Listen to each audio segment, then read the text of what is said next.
ฟ้าก็เห็นเมฆลอยคล้อยไปใบไม้พริ้วไหวเมื่อลมพัดแผ่วเบาก็เงาตามกลิ่นไอสายฝนละอองพรางพรมชุ่มช่ำเธออยู่ที่ไหนจิตใจเพลอคิดตามคิดถึงเธอฝนก็เทหัวใจก็เซเววานะฟ้าฝนแกล้งกันอย่างนี้เสมอรังแกคนเหงาทำไมเมื่อความคิดถึงมาพร้อมกับฝนส่งหาใครบางคนเมื่อฝนเป็นสายไม่รู้เลยว่าเธอติดฝนอยู่ไหนจะเปียกฝนหรือเปล่ากังวลอยู่นะฝากความคิดถึงกลับไปกับฝนส่งถึงใครบางคนให้เธอได้รู้ว่า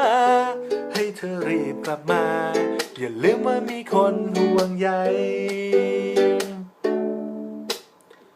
เกลียดกลัวฟ้าร้องยิ่งตอนที่ไม่มีเธออยู่ปิดตาป้องหูไม่รู้ต้องซบใครเมื่อไรเธอฝนก็เทหัวใจก็เซเววานะฟ้าฝนแกล้งกันอย่างนี้เสมอรังแกคนเหงาทำไมเมื่อความคิดถึงมาพร้อมกับฝนห่วงหาใครบางคนเมื่อฝนเป็นสายไม่รู้เลยว่าเธอติดฝนอยู่ไหนจะเปียกฝนหรือเปล่ากังวลอยู่นะฝากความคิดถึงกลับไปกับฝนส่งถึงใครบางคนให้เธอได้รู้ว่าให้เธอรีบกลับมาอย่าลืมว่ามีคนห่วงใย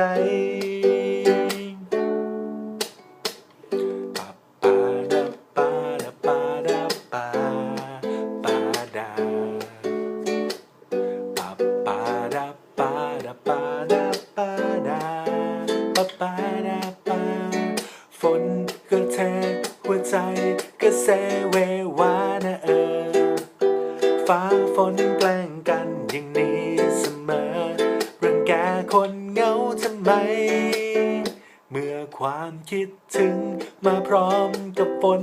ห่วงหาใครบางคนเมื่อฝนเป็นสายไม่รู้เลยว่าเธอติดฝนอยู่ไหนจะเปียกฝนหรือเปล่ากังวลอยู่นะฝากความคิดถึงกลับไปกับฝนส่งถึงใครบางคนให้เธอได้รู้ว่าให้เธอรีบกลับมาอย่าลืมว่ามีคนห่วงใย